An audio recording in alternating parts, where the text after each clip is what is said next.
Hey guys, आज हम squid game series के 5th एपिसोड ऑफ वेयरवर्ल्ड और 6th एपिसोड गानबू को ब्रीफ में एक्सप्लेन करेंगे।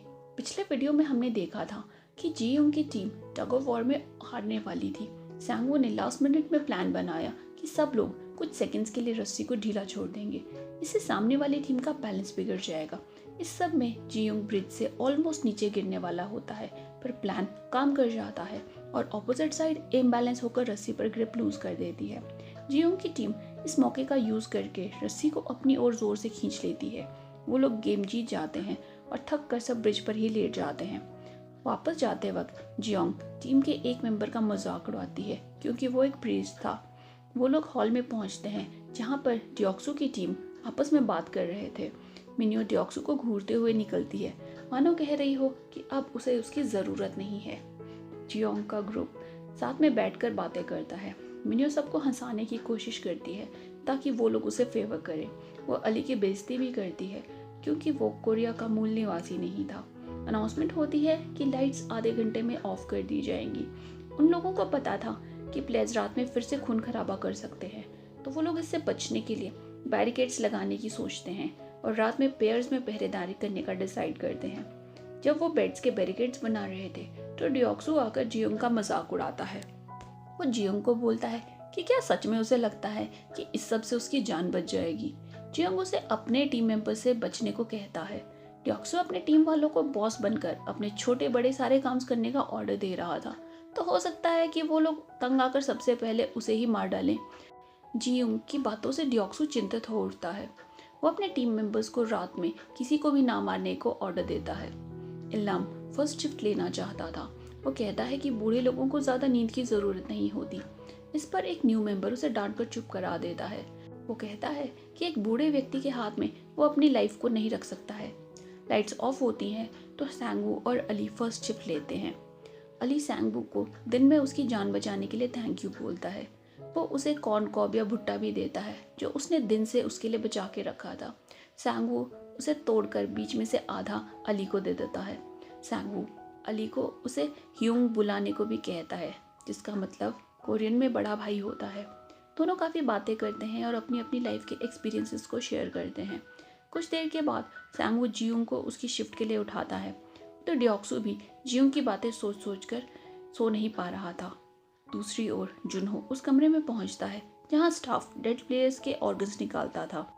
जिस आदमी को उसने शिप पे मारा था वो भी इस सब में इन्वॉल्व था। डॉक्टर की स्टाफ के साथ थोड़ी बहस भी होती है क्योंकि वो लोग उसकी स्पीड के अनुसार काम नहीं कर रहे थे। हॉल में इल्लाम जियोंग को कंपनी देने के लिए उसके साथ बैठ जाता है। जियोंग उसे बताता है कि उसे उसकी 10 साल की सैलरी नहीं दी गई क्योंकि जिस कार कंपनी के लिए वो काम करता था वो घाटे में चली गई थी। इल्लाम ये सब सुनकर रोने लगता है। जियोंग उसे चुप कराने जाता है तो उसे पता चलता है कि इल्लाम को फीवर है। वो उसे लिटा देता है पर उसके पास फीवर कम करने के लिए पानी नहीं था। सिबियोक उसे थोड़ा पानी देती है और दोनों इल्लाम को सुला देते हैं। फिर वो दोनों वॉच करने के लिए बैठते हैं। उधर डॉक्टर ने ऑर्गन्स को निकालने का काम पूरा कर लिया था। वो जुनहो और उसके एक साथी को ऑर्गन्स पकड़ा देता है जिनको पानी के नीचे जाकर खरीदारों तक ऑर्गन्स पहुंचाने थे। जब वो दो निकल जाते हैं तो वो बाकियों से अगली गेम के बारे में पूछता है। स्टाफ को नेक्स्ट गेम के बारे में कोई इन्फॉर्मेशन नहीं थी। डॉक्टर ये सुनकर परेशान हो जाता है क्योंकि बिना क्लू के वो पक्का मारा जाता।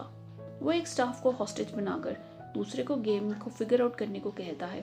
उनमें लड़ाई हो जाती है और डॉक्टर रूम से बाहर भाग जाता है। बाहर जाकर उसे हॉल में रास्ता नहीं मिलता तो वो प्लेग्राउंड में पहुंच जाता है। एक स्टाफ मेंबर उस तक पहुंचता है और उसे शांत रहने को कहता है। वो बोलता है कि अगर वो पकड़े गए तो सबके सब मारे जाएंगे।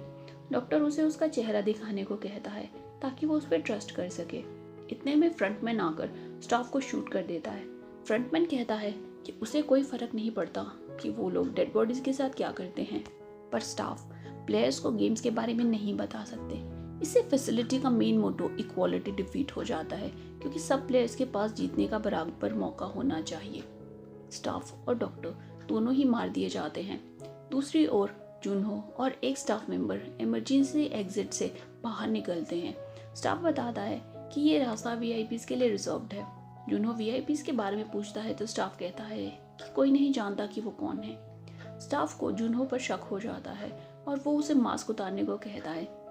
स्टाफ को पता चलता है कि जुनहो कोई और ही आदमी है, पर जब तक वो रिएक्ट कर पाता जुनहो अपनी गन उस पर पॉइंट कर देता है। जुनहो उससे अपने भाई के बारे में पूछता है, पर स्टाफ को कुछ नहीं पता होता। वो उसे प्लेयर्स की इंफॉर्मेशन फाइल्स के बारे में बताता है जो कि ओवरसीयर के रूम में थी। वो बोलता है कि शायद फाइल्स में उसे अपने भाई का कोई क्लू मिल जाए। ओवरसीयर के रूम में जाने का सीक्रेट रास्ता पास में ही था।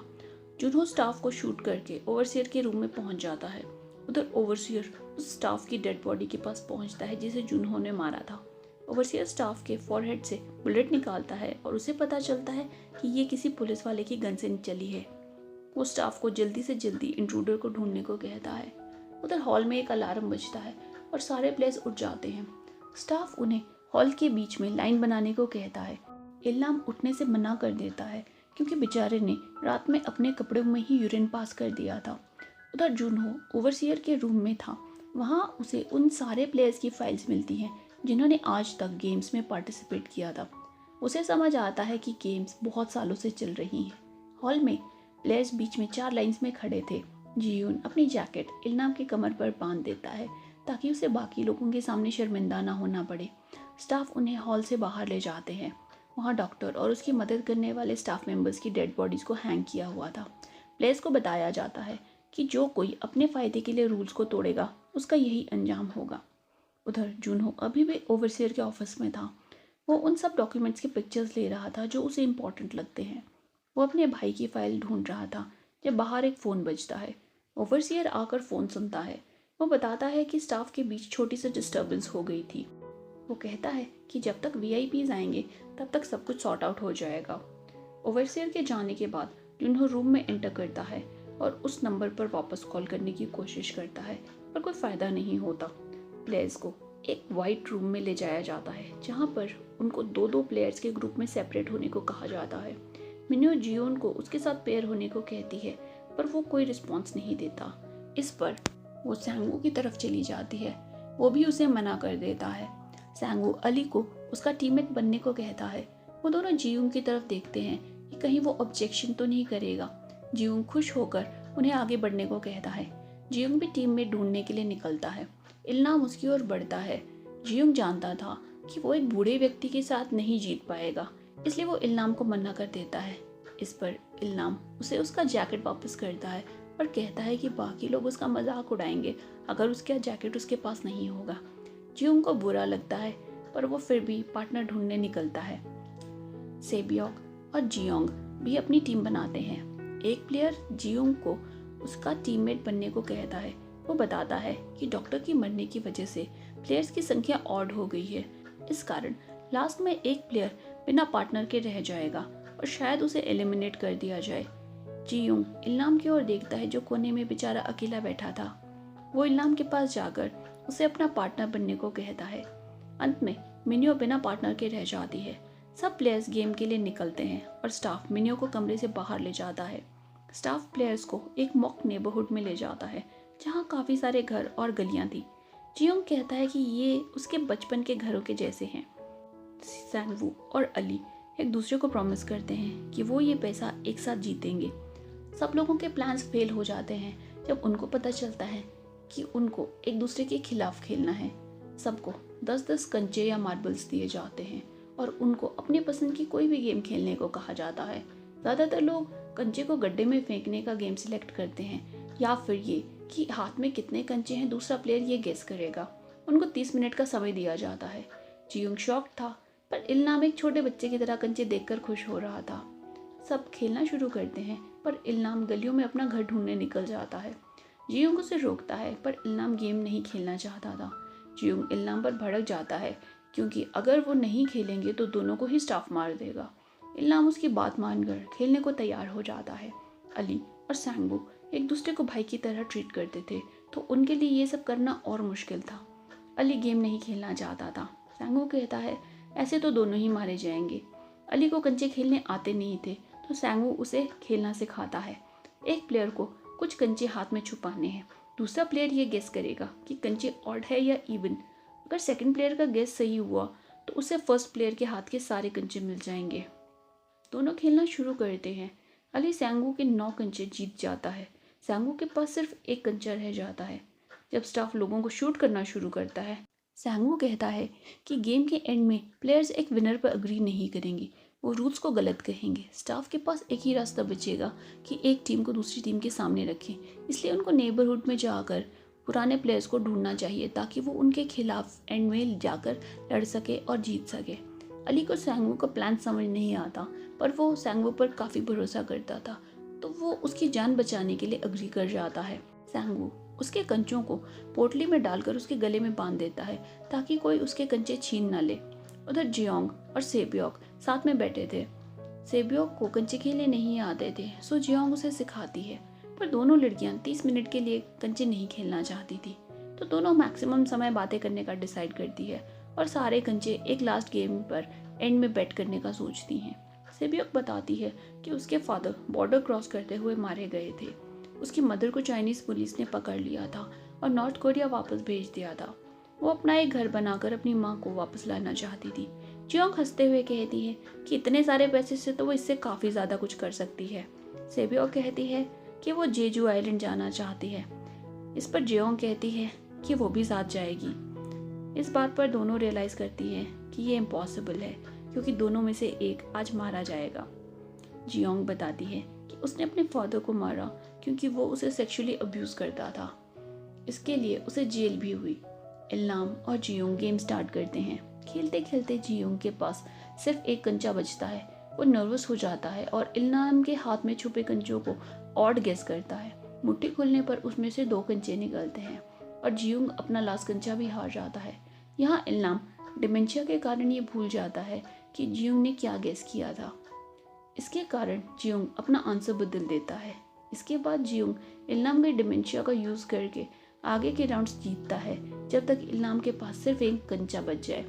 इल्लाम फिर गेम खेलने के बजाय अपना घर ढूंढने निकल जाता है। उधर डियोक्सू भी अपनी गेम जीत जाता है जब उसका टीममेट गलती से डियोक्सू के कंचे को गड्ढे में डाल देता है। जियोंग और सेब्योक दीवार की ओर एक एक कंचा फेंकने का डिसाइड करते हैं। जिसका कंचा दीवार के ज़्यादा पास जाएगा वो दूसरे के सारे कंचे जीत लेगा। सेब्योक पहले कंचा फेंकती है और काफ़ी अच्छा परफॉर्म करती है। जियोंग जानबूझकर कंचे को अपने पैर के पास ही फेंक देती है। इससे सेब्योक जीत जाती है। सेब्योक गुस्से में उसे दोबारा खेलने को कहती है क्योंकि ये सही नहीं था।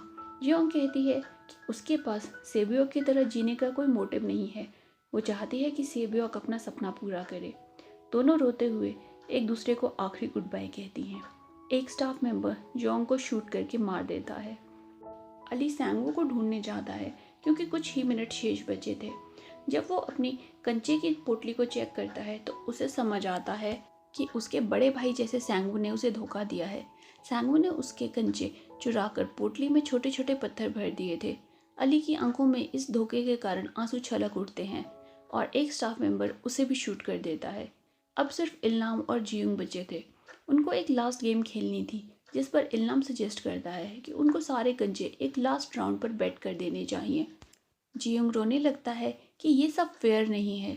इल्लाम बताता है कि वो शुरू से जानता था कि इल्लाम उसे चीट कर रहा है। वो कहता है कि उसने डिमेंशिया या याददाश्त कमज़ोर होने का नाटक इसलिए किया ताकि जियोंग जीत सके। इल्लाम अपना आखिरी कंचा जियोंग को देकर उसके साथ खेलने के लिए थैंक यू बोलता है। जियोंग इल्लाम के गले लगता है और रोते हुए उस घर से बाहर निकलता है। लास्ट सीन में गोली की आवाज़ आती है और इल्लाम भी मारा जाता है। आगे की स्टोरी जानने के लिए स्क्विड गेम पार्ट 4 देखिए। लिंक डिस्क्रिप्शन, आई बटन और एंड स्क्रीन पर है। वीडियो पसंद आई हो तो लाइक करें, चैनल पर नए हैं तो सब्सक्राइब करें। आपको ये सीरीज़ कैसी लगी कमेंट करके हमें ज़रूर बताएं। आज के लिए इतना ही, मिलते हैं अगली वीडियो में, तब तक के लिए गुड बाय।